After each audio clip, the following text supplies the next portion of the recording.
A continuación, Noticiero Telesucesos. Clasificación A. Apto para todo público. Un noticiero pensado para usted porque se lo merece. Nos acercamos a la realidad desde diferentes perspectivas. Noticiero Telesucesos. Primera parte del Noticiero Telesucesos con las noticias más importantes del día.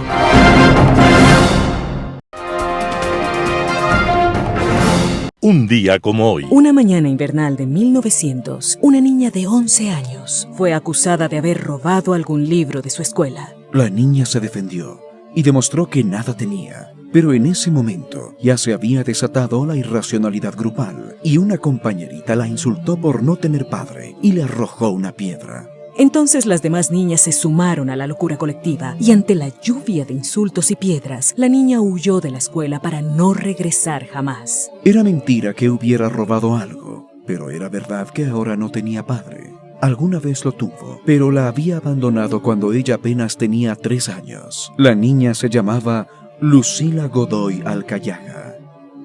Sí, Lucila Godoy Alcayaga. El mundo después la conoció como Gabriela Mistral, chilena y Premio Nobel de Literatura. Y era la primera vez que el máximo galardón de la literatura universal era entregado para Latinoamérica. Gabriela Mistral, digna laureada, en uno de sus poemas, escribió: Hay besos que pronuncian por sí solos la sentencia de amor condenatoria. Hay besos que se dan con la mirada. Hay besos que se dan con la memoria. Hay besos silenciosos, besos nobles, hay besos enigmáticos, sinceros. Hay besos que se dan solo las almas. Hay besos por prohibidos, verdaderos. Lucía Godoy Alcayaga, más conocida como Gabriela Mistral, nuestro primer Premio Nobel de Literatura, estaba desapareciendo un día como hoy, 10 de enero de 1957. Y hoy nos quedan sus poemas a la vida y al amor. Las principales noticias del día. Titulares. Asamblea devuelve a Daniel Noboa oficio con decreto 500 con el que encargó la presidencia. El Consejo Nacional Electoral asegura que está recabando información sobre el mitin de Daniel Noboa. Contraloría detecta perjuicio por $8.9 millones en ISPOL. En política internacional, pantomima. Los editoriales de Fabián Corral, certezas y especulaciones. Roberto Aguilar, una línea roja innegociable. Noticias del día. Asamblea devuelve a Daniel Noboa oficio con decreto 500 con el que encargó la presidencia. La Secretaría General de la Asamblea Nacional devolvió al jefe de Estado, Daniel Noboa, el oficio mediante el cual notificó a esta función sobre el decreto número 500 que encargó por 3 días la presidencia a Cynthia Helliver en medio de la pugna con la vicepresidenta electa y apartada de su cargo Verónica Abad.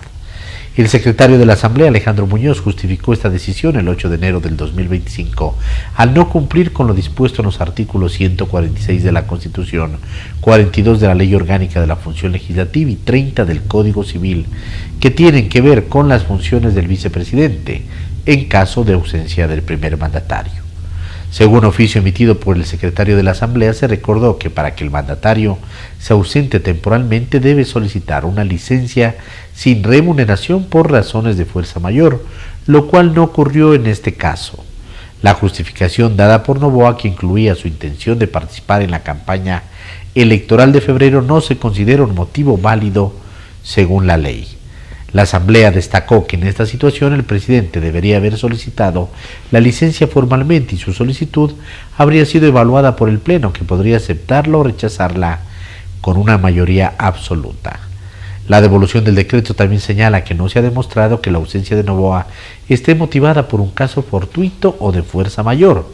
Además, la Asamblea recordó que la legislación vigente establece claramente que en estos casos el presidente debe pedir una licencia para poder dedicarse a actividades fuera de su cargo, como la campaña electoral en la que está involucrado. El CNE asegura que está recabando información sobre el mitin de Daniel Noboa. La presidenta del Consejo Nacional Electoral, Diana Tamaint, aseguró que se está recopilando información sobre lo ocurrido el pasado 5 de enero de 2025 en la Plaza Grande. Ese día, el presidente Daniel Noboa recibió a sus simpatizantes desde el balcón de Carondelet y se refirió a las elecciones del próximo 9 de febrero. Además, señaló que se pedirá información al municipio de Quito, ya que es su competencia regular el uso del espacio público. Por su parte, el contralor Mauricio Torres afirmó que la Contraloría se encargará de controlar el buen uso de los recursos públicos. Agregó que se actuará en todos los casos basándose en las denuncias presentadas. Informó que ya existe una primera denuncia, la cual será revisada para determinar su contenido y alcance. Las declaraciones se dieron en el marco de la firma de un convenio entre el órgano electoral y la Contraloría para garantizar el buen uso de los recursos públicos. Según Torres, el Consejo Nacional Electoral deberá entregar cronogramas de los mítines de las distintas organizaciones políticas para que se asignen auditores encargados de supervisar y vigilar el uso adecuado de los recursos. Contraloría detecta perjuicio de 8.9 millones en ISPOL. La Contraloría General del Estado identificó un perjuicio de 8.9 millones de dólares en el Instituto de Seguridad Social de la Policía Nacional ISPOL debido a la contratación de un servicio de asesoría legal y patrocinio.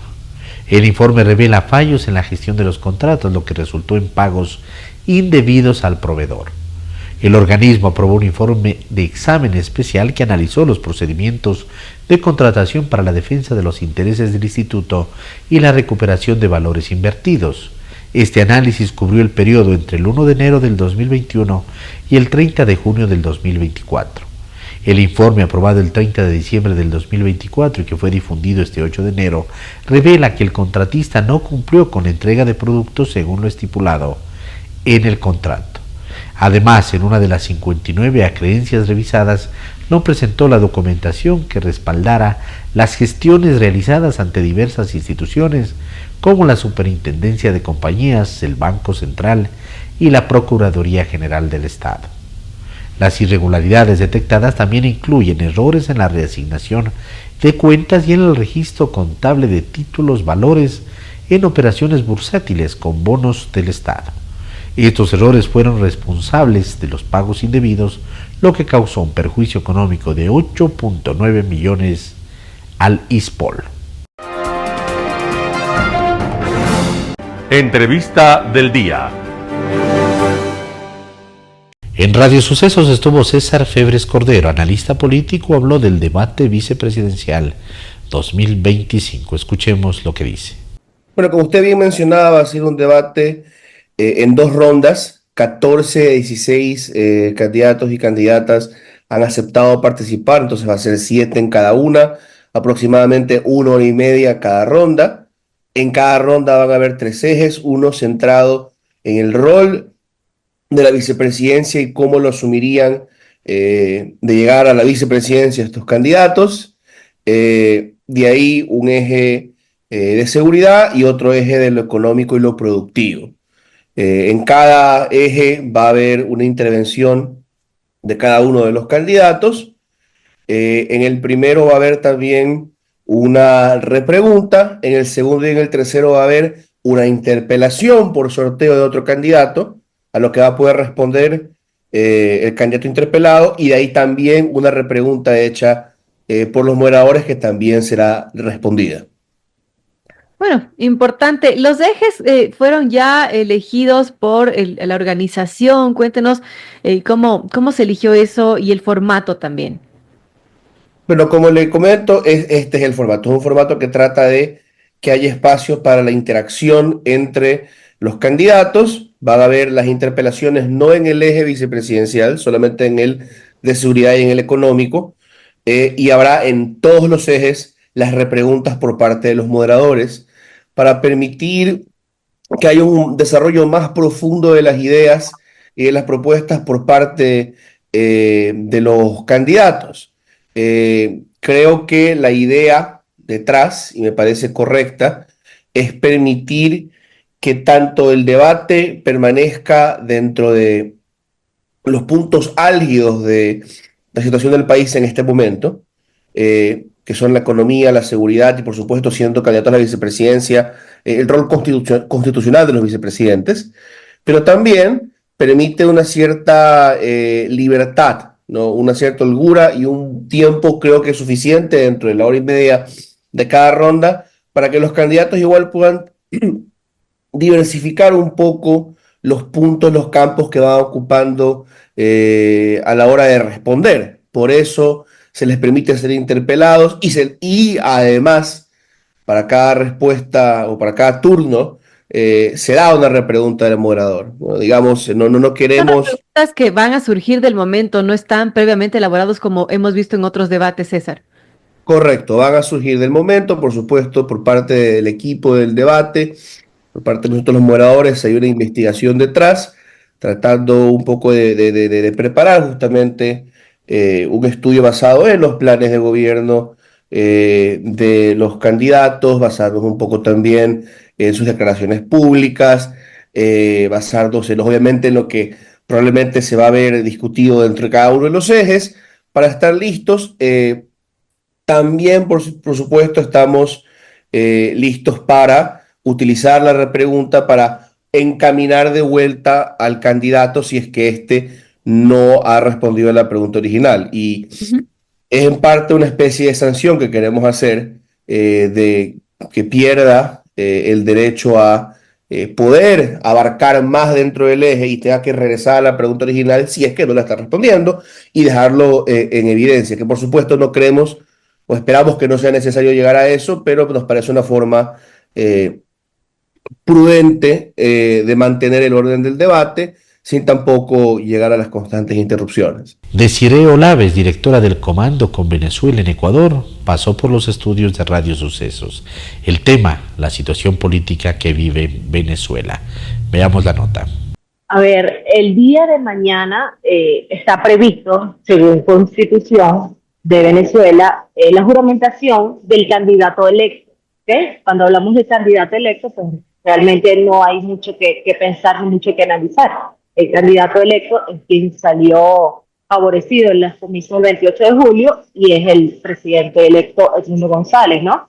Lo decimos basado en los hechos de que nosotros tenemos el 85% de las actas, de que fueron las actas originales, son las actas que firmaron todos los testigos de mesa y que firmaron todos los testigos de todos los candidatos presidenciales que fueron a la contienda, incluyendo a los testigos del régimen, ¿no? Entonces, basados en ese hecho, en que nosotros tenemos las pruebas y que las hemos podido demostrar y han estado en la mayoría de los países que democráticamente nos han apoyado, pues podemos decir que el día de mañana nosotros esperamos la juramentación del presidente Edmundo González. Si eso no sucede, tenemos que saber perfectamente y tenemos que estar todos conscientes que sería un golpe de Estado hacia el presidente electo, porque la Constitución así lo dice, ¿no? Un candidato que es elegido debe ser juramentado el día 10.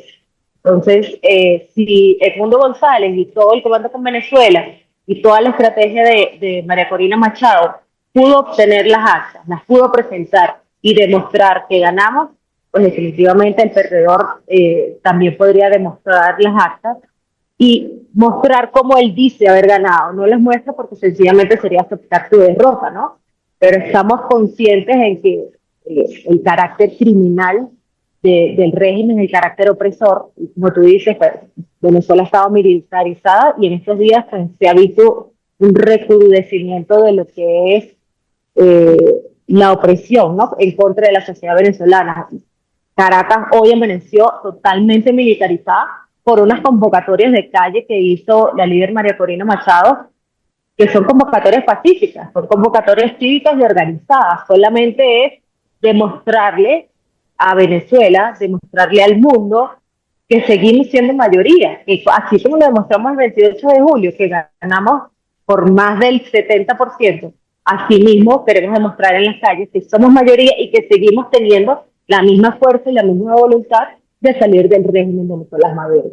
Ahora, también es cierto que el régimen de Maduro no ha presentado una sola acta que le favorezca y que le dé el título de ganador, pero también es cierto que la autoridad electoral de Venezuela le entregó a él el nombramiento de presidente de la República. También es cierto que Maduro tiene el poder político y tiene el poder de las armas. Entonces, ayer ha sido muy claro él insultando al que pudo, insultando al presidente de Panamá, amenazando a quien se atreva a entrar a Venezuela y a quien se atreva a respaldar a la oposición. Lo más seguro es que si es que el mando militar se mantiene firme a su lado, no va a pasar mayor cosa, digamos, no va a haber un cambio de régimen. Bueno, fíjate, así como tú lo dices, en toda esta semana hemos tenido un gran inventario de guerra en Venezuela. Nos han presentado cohetes, nos han presentado misiles, nos han presentado tanquetas. Y bueno, tenemos a un Nicolás Maduro y un Diosdado Cabello dando partes de guerra todo el día. Pero definitivamente es una guerra que será unilateral, ¿no? Es una guerra que se están declarando ellos mismos porque realmente la sociedad venezolana, ni siquiera el liderazgo político, ha hablado en ningún momento de irnos a la calle en un tema o en un son de violencia. Siempre ha sido en un carácter pacífico y así como estuvimos y nos mantuvimos en la senda democrática, así va a ser hasta el final. Nosotros vamos a llegar a Miraflores, vamos a poder cobrar, pero va a ser de manera cívica, va a ser de manera organizada y dentro de la Constitución, ¿ok? Entonces, definitivamente, sí hay cierto temor porque, bueno, claro, como tú dices, el poder lo tienen los militares, pero también tenemos que entender y conocer que, bueno, que hasta en los centros de votación, donde los militares votaban, en los cuarteles, en donde vota la policía, también ganó Edmundo González. Entonces, entendemos muy bien y nos queda claro que la cúpula militar, los altos rangos, sí pertenecen a Maduro, pero lo que son los mandos bajos y los mandos medios, pues no están con Maduro y estamos confiando en que ellos no acepten ningún tipo de orden que les diga atenten contra el pueblo o no permitan la manifestación pacífica. En Impacto Informativo, Mauricio Pozo, exministro de Finanzas, habló de los 25 años que se cumplen de dolarización. Escuchemos lo que dice. Muchos de los ecuatorianos que están observando este programa probablemente no vivieron esa época. Son 25 años. Muchos no supieron lo que es ganar en sucres, por cierto. Así es. Y claro, han pasado una generación realmente desde ese momento. Y creo que dadas las circunstancias que vivió el país los años previos, y en especial el 99, que fue donde estalló el problema, con una crisis bancaria, una crisis fiscal, bajo crecimiento, bajo precio del petróleo, una serie de situaciones adversas, unido a problemas de administración de bancos, problemas de supervisión bancaria, es decir, fue una crisis bastante completa, pongámoslo entre comillas. No había muchas salidas, los márgenes de maniobra eran muy pequeños y creo que la dolarización era la mejor opción. Creo que nuevamente viendo el recorrido hacia atrás, 25 años después, creo que fue la mejor decisión, sin decir con ello que no haya habido costos, porque toda decisión económica tiene sin duda costos y tiene sectores perjudicados y obviamente sectores beneficiados, pero el saldo, después de tantos años de aprobada esta decisión, creo que es netamente favorable para el Ecuador. Se tomó una acción difícil que no quería hasta ni el mismo gobierno en su momento, en esa época, pero creo que fue lo que mejor requería el país de ese momento para poder solventar una situación muy perversa que a veces la gente no recuerda, pero tuvimos una depreciación cambiaria del 260% en un año. Yo recuerdo hasta ahora, en diciembre del 98, el tipo de cambio fue de 5.700 sucres por dólar. Claro, en enero del 2000, 13 meses después. Y 5.000 sucres por dólar. Claro, de 5.700, imagínense el salto. La inflación estaba en 60, pero con una tendencia absolutamente acelerada. La pérdida de reservas era un drenaje de recursos que no se podía frenar y no había mucho margen. Entonces, la acción que se adoptó fue una acción, yo diría, para ese momento la más acertada. Obviamente, el que ahorró en sucres perdió su plata, o perdió mucha plata, Claro. Pasado a dólares los salarios se evaporaron y tuvo sus problemas iniciales, pero ante lo que se presentó, no haber hecho lo que se hizo, habría provocado una situación mucho más complicada de la que, habiendo hecho lo que se hizo, se tuvo. Por lo tanto, yo creo que el saldo a la fecha es favorable. Ha habido problemas que podemos comentarlo enseguida, pero sin duda alguna creo que fue una decisión correcta. Uno de los elementos que desencadenó la crisis económica del año 99 fue la crisis del sistema financiero. 25 años más tarde, ¿cómo está el sistema bancario en el país? Bueno, a veces dicen que el ser humano aprende o no aprende con los errores que comete. A veces se dice que el hombre es el único que se tropieza 2 veces con la misma piedra, pero a veces aprende también. Yo creo que el sistema financiero sí aprendió. Creo que hubo muchos errores por acciones administrativas inadecuadas, pero también problemas de corrupción y problemas de supervisión. Recuerde usted que en el año 95, pocos años antes, se aprobó una ley que se llamó la Ley General de los Bancos, el sistema financiero, que abrió la opción de nuevas innovaciones en materia bancaria, pero la superintendencia de la época no avanzó al mismo ritmo. Entonces el mercado fue más rápido que la supervisión. Y eso hizo mucho más difícil controlar qué es lo que se estaba haciendo en el sector. Eso hacía que la superintendencia sea mucho más reactiva que proactiva. Y sin decir que fue la única razón, porque no fue la única, también fue parte del problema. Y eso terminó lo que terminó. 70% del sistema financiero quebró en el Ecuador y perdimos la moneda nacional. Y la política monetaria ya no funcionaba, porque usted estaba controlando una moneda que ya no había. La dolarización de enero del 2000 fue una decisión por decreto, pero el mercado ya había optado por renunciar al sucre. Claro. Y había ya la opción de ahorrar en dólares, los bienes se vendían en dólares, los ahorros estaban en dólares, las deudas estaban en dólares. La política monetaria, por lo tanto, controlaba solo una parte de la masa monetaria. Y eso hacía imposible controlar, por ejemplo, evitar que las tasas de interés que pasaron de 2 dígitos por parte del Banco Central para frenar la presión de dólares no funcionara. Y el drenaje de reservas era tan grande que no quedó sino optar la decisión que estamos comentando.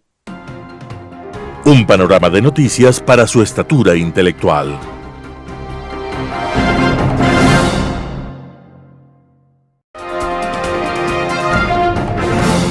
Global Hoy con Alan Catey.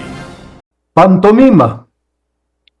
Mañana, en Caracas, el cuartel, como Bolívar la definiera hace más de 200 años, culminará la pantomima iniciada hace 2 años y pico al suscribirse el Acuerdo de Barbados entre la oposición venezolana y la banda apoderada del país, en el que, a cambio de la reducción de las sanciones que se habían impuesto al régimen sobre la venta de crudo, la compra de repuestos y maquinaria para la industria petrolera, semi-paralizada por años de saqueo por diversos delincuentes administrativos de origen chavista en su totalidad, la posibilidad de exportar oro, reduciendo el contrabando y el mercado negro del oro venezolano, medio fundamental para el lavado del narcotráfico, una de las líneas principales de negocio del régimen y de sus asociados. A cambio, como si de un favor se tratase, la banda gobernante ofrecía la liberación de presos políticos y la celebración de elecciones libres observadas por organismos internacionales. Además, por debajo de la mesa obtuvieron la liberación 2 meses más tarde del testaferro y tesorero mayor del régimen, Alex Saab, encarcelado en Miami tras su extradición desde Cabo Verde, a cambio de 10 rehenes, pues ese es el nombre que corresponde a los secuestros del régimen para utilizarlos como moneda de cambio, ciudadanos americanos empleados de empresas petroleras en su mayoría. Esta práctica, el secuestro de rehenes, ya se había probado exitosamente con anterioridad para lograr la liberación de los narcosobrinos, los sobrinos de la esposa de Maduro, capturados en Haití, acusados de introducir más de 400 toneladas de cocaína a Estados Unidos, cargos por los que fueron procesados y condenados a 20 años de cárcel. El régimen secuestró a algunos ciudadanos norteamericanos, negociando su liberación con la de los familiares de Cilia Flores, estos precoces delincuentes criados en un entorno absolutamente propicio para su capacitación en tales actividades. Tras obtener sus objetivos, el parcial alivio de las sanciones y la liberación de Saab, fueron liberados unos pocos presos políticos que enseguida fueron reemplazados por otros, y se implementó la farsa electoral conocida por el mundo entero. Prohibieron la participación en el proceso a María Corina Machado, amplia ganadora del proceso interno de la oposición, para seleccionar a su candidato, con más del 90% de los votos. Excluyeron a continuación a la segunda opción presentada, y a pocas horas del cierre de las inscripciones, ante el ridículo internacional de unas elecciones sin opositores, calificaron la candidatura de un diplomático poco conocido al que pensaron podrían derrotar sin mayor dificultad, pues al fin y al cabo no en vano llevaban un cuarto de siglo de fraudes electorales con absoluto control de todas las instancias jurídicas y electorales en el país. Supusieron que hasta Maduro podría ganar la elección, pues con la oposición dividida, sin María Corina Machado para aglutinarla, el 30% del voto chavista sería suficiente para ganar.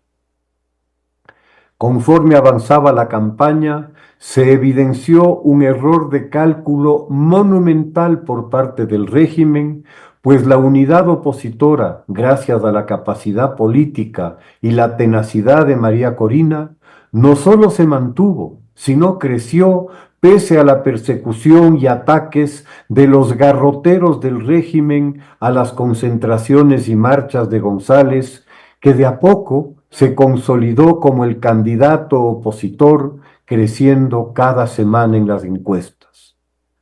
Ominosamente, ante la certeza del régimen de su inminente derrota electoral, procedió a prohibir el ingreso al país de observadores electorales imparciales, tanto de la OEA, de la ONU, como de la delegación de la Unión Europea que estaba lista para actuar en el proceso.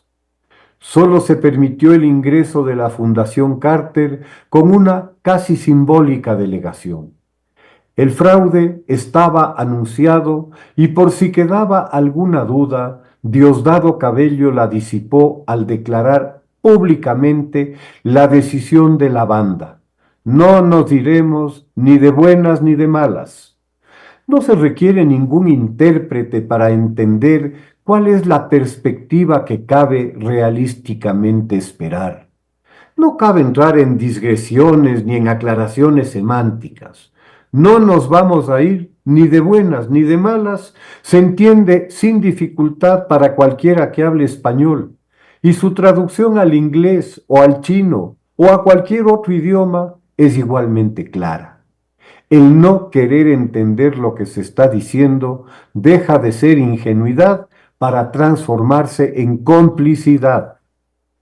Las declaraciones de Cabello, unidas a las de Maduro días antes del sainete electoral, al proclamar que ganarían de buenas o de malas, dejaron en claro que las elecciones no eran sino un show mediático. Amparado en el principio stalinista de que no importa quién vota, sino quien cuenta los votos, el régimen tenía preparado el libreto para dar por ganador a Maduro sin más trámite. Se les pasó por alto el compromiso de miles de venezolanos que, jugándose su libertad y hasta su vida, obtuvieron las actas electorales de miles de mesas en todo el país, en las que quedaba reflejada la voluntad de los venezolanos, con una contundente victoria de González por más de 2-1, registrando dichas actas ante organismos y gobiernos en todo el mundo y dejando a la delincuencia gobernante sin el menor soporte creíble para proclamar como ganador a Maduro.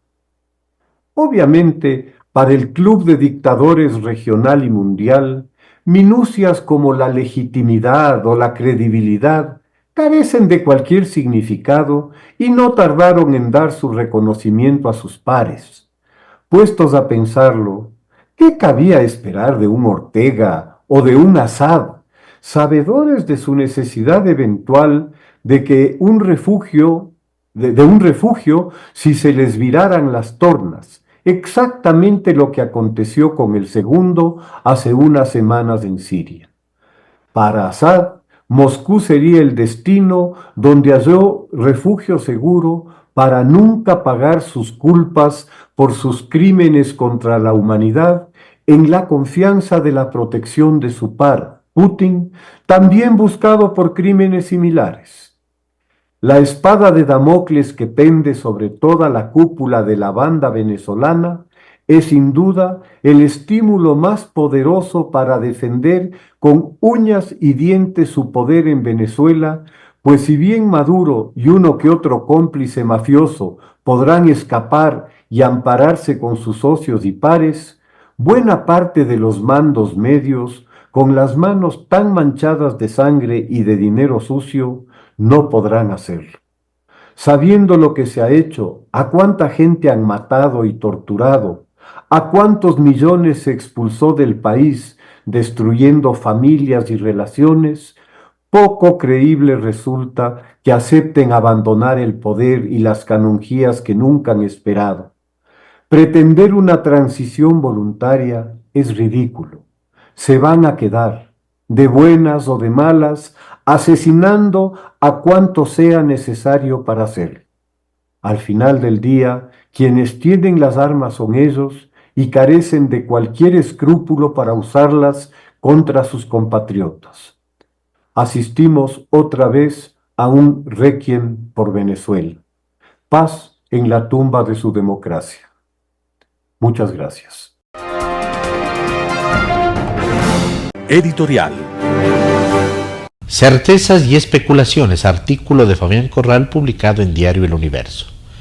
En las sociedades civilizadas que aún sobreviven, el Estado de Derecho es un estado de certezas, de reglas, derechos reconocidos y obligaciones impuestas, y los sistemas políticos son esquemas de poder que se guían por bastante objetividad y escaso sentimentalismo y por alto sentido de responsabilidad. En las sociedades en donde han triunfado la barbarie, el fundamentalismo y la corrupción, los estados son estamentos de intereses, parapetos para esconder desafueros, y los derechos son pautas para el abuso de algunos y engañosas promesas para los más. En las sociedades de esta índole, las leyes, con escasas excepciones, son trampas especulativas, literatura barata, y el derecho no es institución destinada a alimentar y proteger las certezas. Es hábil mecanismo para que especuladores y vivos de profesión que prosperen en nombre de la justicia. La nuestra es una sociedad especulativa, no solo porque propicia los cálculos económicos ilegítimos y las ganancias fáciles, sino además porque tolera una suerte de cultura de interpretaciones que hace posible que la ley diga lo contrario de lo que está escrito, que las decisiones con frecuencia hagan tabla rasa de las normas y que se impongan las más curiosas y descabelladas conclusiones en contra de toda evidencia y racionalidad. Hemos hecho posible que la pirámide normativa que se enseña en la universidad esté patas arriba sin que nadie se sorprenda.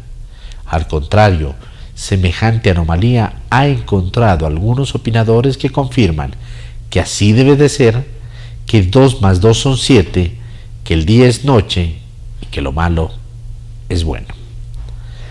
Hay quienes piensan incluso que es suficiente que una mayoría de votos lo decida para que lo tonto sea inteligente. Entre certezas, entre crudas y crueles noticias y especulaciones de toda clase, entre medias verdades e interpretaciones, pasan los días e inspirados teorías imaginativas y afirmaciones sin fundamento trabajan sin cesar los intereses y las ambiciones. De ese modo, lo que se llamaba la opinión pública se ha convertido en la opinión de cada cual, y lo que antes imponía un mínimo de responsabilidad, hoy se dice y se desdice, se miente y se desmiente, se supone y se imagina. Y no pasa nada, porque se ha entendido erróneamente la democracia y las libertades, en cuyo nombre se ha inaugurado lo que alguien con mucha razón llamó Absurdistán, la tierra en la que la verdad es mala palabra y la mentira habilísimo recurso para triunfar, en la que el aplauso se lleva el vivo. El problema es que a la larga o a la corta se impone la realidad y pide cuentas. El tema es que un país necesita mínima seriedad, porque contra toda opinión adversa la decencia es la mejor evidencia para presentarse en el mundo. Es que pasada la tormenta de populismos y corruptelas, porque pasará, siempre es mejor la certeza, la verdad, el imperio de la ley, el respeto a los derechos y a las buenas reglas. Artículo de Fabián Corral publicado en Diario El Universo. Una línea roja innegociable. Roberto Aguilar, El Expreso. Lo de Giancarlo Lofredo y Mónica Palencia es intolerable. Su grosera intimidación al sistema de justicia, prevalidos los dos del poder que les confiere la titularidad de los ministerios sobre los que se asienta el monopolio del uso de la fuerza. Su arrogante atropello de las normas mínimas de convivencia de una democracia que exigen que los funcionarios del Ejecutivo un escrupuloso respeto por las decisiones judiciales. Su insensible desprecio por el dolor de las víctimas de un cuádruple infanticidio que involucra a las Fuerzas Armadas y por el que el gobierno debería, como mínimo, recogerse, pedir disculpas y asumir responsabilidades en lugar de lanzar impertinentes alaracas como las de estos dos ministros y sus amenazas explícitas y veladas. Son comportamientos propios de los recaderos de una dictadura, de las peores, agentes de un gobierno que con el último resto de legalidad perdió también todo sentido del decoro. Giancarlo Lofredo y Mónica Palencia no vacilan en encarnar el rostro más peligroso del despotismo, aquel que no se conmueve ni ante el crimen, y crimen de niños. No se puede soportar el espectáculo de un ministro de Defensa que aparece en cadena nacional en horario estelar de la televisión, rodeado de militares, para amedrentar a una jueza por haber dictado una sentencia que no le gustó, diciéndole que llegaremos hasta las últimas consecuencias con el fin de castigarla. No se puede soportar que una ministra del Interior se permita amenazar a esa misma magistrada con la posibilidad de ponerle una demanda y cobrarle daños y perjuicios por el delito insólito, inventado, delirante de persecución al Estado. Esto no se veía desde los peores tiempos del correísmo, y como en el correísmo, ha vuelto por sus fueros la peregrina, ofensiva idea de un Estado titular de derechos que se reserva la facultad de condenar a sus ciudadanos, despojados de ellos, por violarlos. Esto es la muerte de los principios republicanos, la muerte de la democracia, la muerte del derecho, auspiciada por una ministra disque defensora de los derechos humanos, como se jacta de ser cuando entra pateando al perro en la asamblea con la frase «no se lo permito» a flor de labios. Persecución al Estado. Hay que ver la basura con la que toca lidiar en estos días nefastos. ¿Hasta cuándo habrá que poner por delante de estos insolentes funcionarios la crudeza de los hechos? ¿No basta aún con todo lo que se sabe? La captura de esos menores de edad por parte de 16 militares, sin el menor respeto por protocolos y procedimientos, sin comunicar a sus padres, sin ponerlos a disposición de la policía especializada en adolescentes, como era su obligación, sin dar parte a nadie. Durante 13 días sus familias los estuvieron buscando, desesperadas, y las Fuerzas Armadas que se los llevaron no dijeron una palabra. ¿Los consideraban desechables? Y después de ese secuestro aparecen muertos, incinerados, con signos de tortura. Y se supone que hemos de creer que no había relación alguna entre sus secuestradores, los 16 militares, y sus supuestos asesinos, unos mafiosos en moto, que los estaban buscando precisamente en el lugar donde los otros los soltaron, a 40 kilómetros de sus casas. Y hemos de creerlo porque la ministra Mónica Palencia y el ministro Giancarlo Lofredo se insuflan el pecho de indignación moral y dicen no se lo voy a permitir, y amedrentan y amenazan. No, señores ministros, su gobierno será capaz de todas las arbitrariedades. Podrá destituir a una vicepresidenta y poner a otra a voluntad. Podrá ser tabla rasa de la Constitución y de las leyes electorales. Pero el secuestro de niños es otra cosa. Esa es, por gatillos que se pongan, váyanlo sabiendo, una línea roja innegociable. Roberto Aguilar, El Expreso. Noticias internacionales. 5 muertos en los incendios de Los Ángeles que afectan a varias casas de estrellas de Hollywood.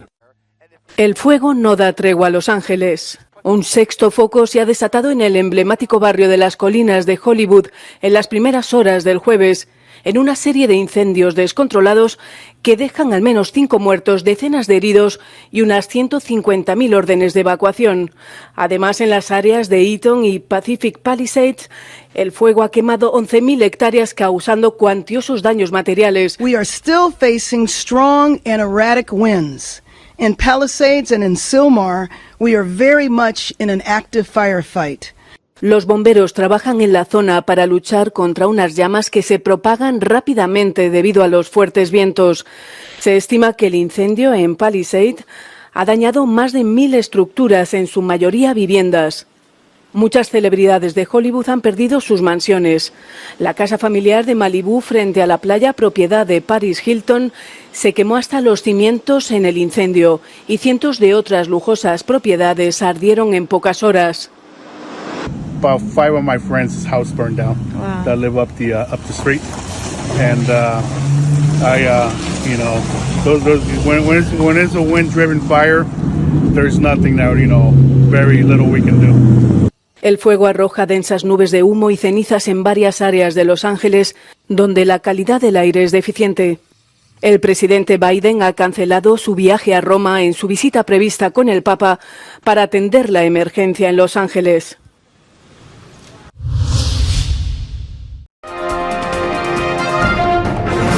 Lituania refuerza la seguridad de su red eléctrica ante el desacoplamiento con Rusia. Lituania refuerza la seguridad de su red eléctrica ante la desconexión planificada del sistema energético ruso en febrero. El primer ministro lituano asegura que el gobierno ha pedido a la policía que se haga cargo de la protección de la conexión eléctrica con Polonia, Litpol. La seguridad de Litpol se subcontrató a una empresa de seguridad privada el mes pasado. El gobierno anterior había contratado a la empresa para proteger algunos de los activos de Litpol hasta la primavera, pero el primer ministro ha optado por cambiar ese plazo. Pasitelkta būtent viešo saugumo tarnyba, kuri turi daugiausia patirties tokių kritiškai svarbių objektų apsaugoje, ir jie keis privačią saugos tarnybą, kuri iki šiol kai kurios objektus saugo. El Ejecutivo dice que ha estado observando los intentos de sus oponentes de interrumpir la desvinculación planificada de la red eléctrica rusa. Los funcionarios aseguran que el país tiene suficientes reservas y todos los escenarios evaluados indican que no habrá cortes de energía. Ir turbūt viena svarbiausių žinučių, kurią mes norime ištransliuoti, yra tai, kad nepaisant bet kokių provokacijų, kurios galėtų įvykti, bet kokių incidentų, atsijungimas nuo Brel, tai yra nuo Rusijos elektros tinklų, yra neišvengiamas ir jis įvyks lygiai už mėnesio. Lituania planea desconectarse de la red eléctrica rusa el 8 de febrero. Luego asumirá la responsabilidad de administrar sus propias redes nacionales para sus necesidades energéticas.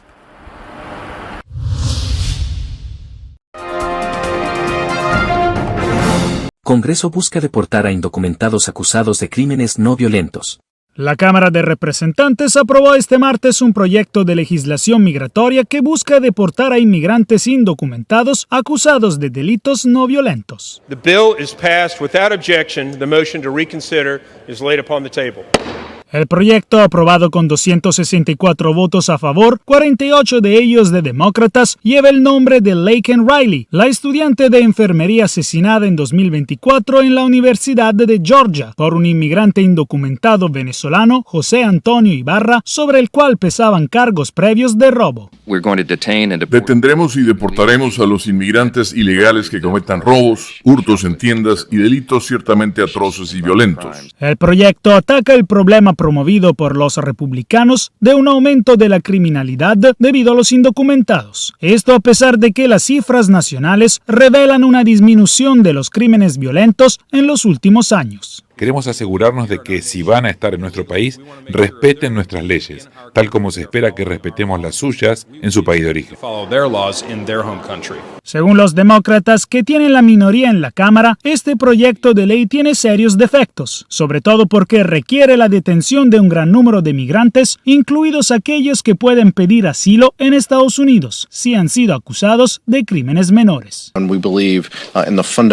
Creemos en el principio fundamental de que las personas acusadas de delitos tienen la capacidad de responder, y eso no significa que si te acusan de un delito te deban deportar. Se espera que el Senado discuta esta semana el proyecto de ley. A pesar de su carácter bipartidista y de la mayoría republicana en la Cámara Alta, su aprobación por el Senado ahora no está asegurada. El proyecto necesita 60 votos para avanzar al Pleno, por lo que se necesitaría el voto a favor de al menos 7 senadores demócratas. Y hasta ahora solo un senador demócrata apoyó el proyecto. Jacopo Luzzi, Voz de América, Washington. Zelensky quiere obligar a Rusia a la paz tras el ataque a Zaporilla. Al menos 13 personas han muerto en un ataque contra la ciudad de Zaporilla, en el sur de Ucrania. Rusia ha lanzado con frecuencia ataques aéreos contra zonas civiles durante los casi 3 años de guerra. El líder de Ucrania, Volodymyr Zelensky, sigue presionando a sus aliados para que fortalezcan sus sistemas de defensa aérea. Ключове для України – продовжити посилювати нашу ППО, дати Україні можливість щонайменше відігнати від наших міст, від наших кордонів російську військову авіацію.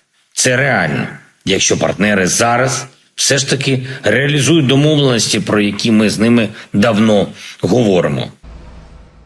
Miles de civiles han muerto en el mayor conflicto de Europa desde la Segunda Guerra Mundial. El miércoles, el ejército ucraniano atacó un depósito de combustible en el interior de Rusia, provocando un enorme incendio en las instalaciones que abastecen a una importante base aérea rusa.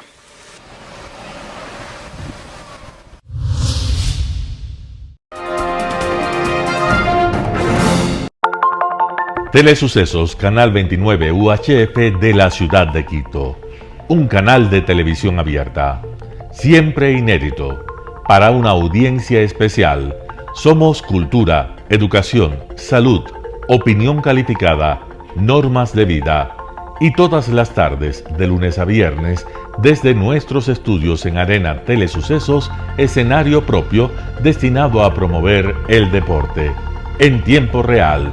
Usted y su familia, en su televisor, desde la comodidad de su hogar, disfrutarán de los partidos, eventos, campeonatos que realizamos diariamente de ecuavóley, básquet, box, lucha libre, cachascán, gimnasia, artes marciales, tenis de mesa, fútbol sala, transmisiones en vivo de los principales partidos de fútbol barrial y colegial.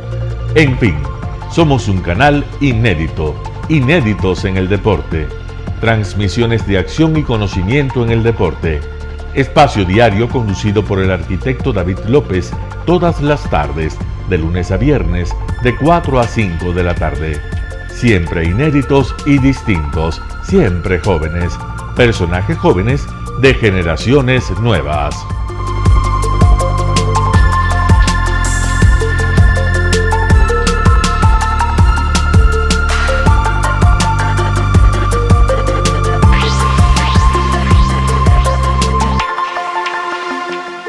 El término arena dejó tiempo atrás de ser sinónimo de muerte.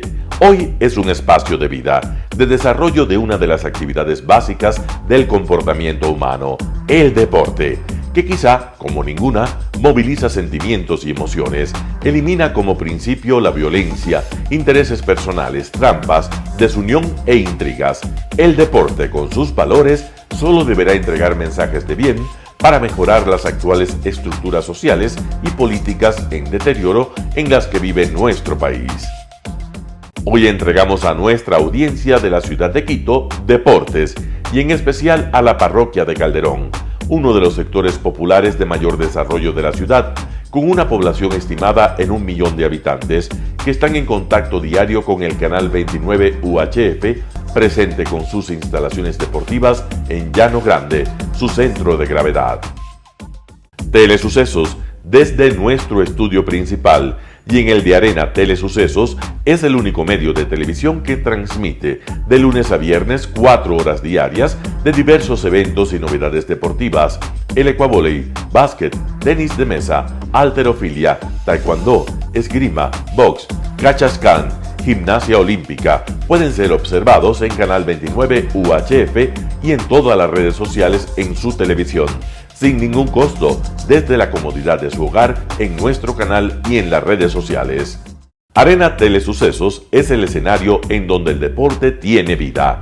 Nuestros invitados y jugadores están en la cancha junto a usted y como nunca antes en la pantalla de su televisor, acercándole a un espectáculo inolvidable de luz, color y fiesta.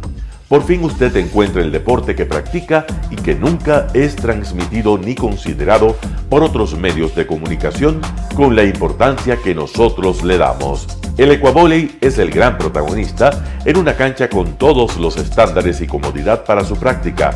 Es el único deporte ecuatoriano con partida de nacimiento ecuatoriana. Somos inéditos, nos acercamos al deporte popular de nuestra gente que comparte nuestros esfuerzos. En Arena Telesucesos, aparte del atractivo de los eventos deportivos que transmitimos con nuestra señal a los televisores de su hogar, también entregamos muchos de los valores que encierra el deporte y en especial privilegiamos nuestra identidad nacional en el ecuavóley, jerarquizando su presencia como el deporte con partida de nacimiento en nuestro país. Telesucesos no solo entrega en su programación de deportes un espectáculo, sino que impulsa, privilegia y exige a quienes participan que sean parte de los valores y méritos que el deporte encierra: esfuerzo, superación, perseverancia, respeto, solidaridad, compañerismo, disciplina, puntualidad, sana competencia, honradez en la cancha y fuera de ella. La práctica deportiva siempre generará beneficios positivos para su cuerpo y entregará salud estable, pero refuerza además la identidad personal y premia siempre el éxito conseguido. Estamos entregando a nuestra ciudad con Arena Telesucesos un esfuerzo más de un medio que es fiel a su identidad y que a través de sus contenidos de salud, cultura, opinión calificada y ahora deportes, pretende difundir lo que, aparte del entretenimiento, requiere nuestra gente. Lo hasta ahora realizado está hecho con mucho esfuerzo, pasión y el entusiasmo de nuestra parte, de nuestros empleados, trabajadores y pequeños empresarios que creen en nuestras motivaciones. Hemos dado los primeros pasos para este proyecto que seguiremos haciéndolo gracias a ustedes. ¿Cómo llegar? Nuestras instalaciones se encuentran en el norte de la ciudad, en un sector de gran crecimiento y desarrollo urbano al que se accede a través de la vía E35, más conocida como la Avenida Panamericana Norte. Desde el centro comercial El Portal, a 2 kilómetros a la derecha, se encuentra la calle García Moreno, antiguo camino a Llano Grande, una arteria en la que se desarrollan dinámicos comercios. Junto al centro comercial Ciudad Alegría, a 100 metros, hemos llegado a nuestras instalaciones, Arena Telesucesos, la cancha del ecuavóley. Telesucesos, siempre inédito, nuestro canal online a la vanguardia tecnológica, 24 horas de programación continua a través de Internet. Telesucesos Internacional. En el Ecuador y en el mundo, Telesucesos Internacional. ¿Cómo nos sintoniza? Ingresando a www.telesucesos.net. Telesucesos Internacional. Telesucesos, el canal de televisión siempre inédito. El noticiero Telesucesos es retransmitido de lunes a viernes a las 7 horas por Radio Planeta Sur 106.1 FM de la ciudad de Loja. Noticiero Telesucesos. Las opiniones vertidas en este espacio por la producción y dirección del programa son de exclusiva responsabilidad de sus autores y de quienes intervienen en ellos.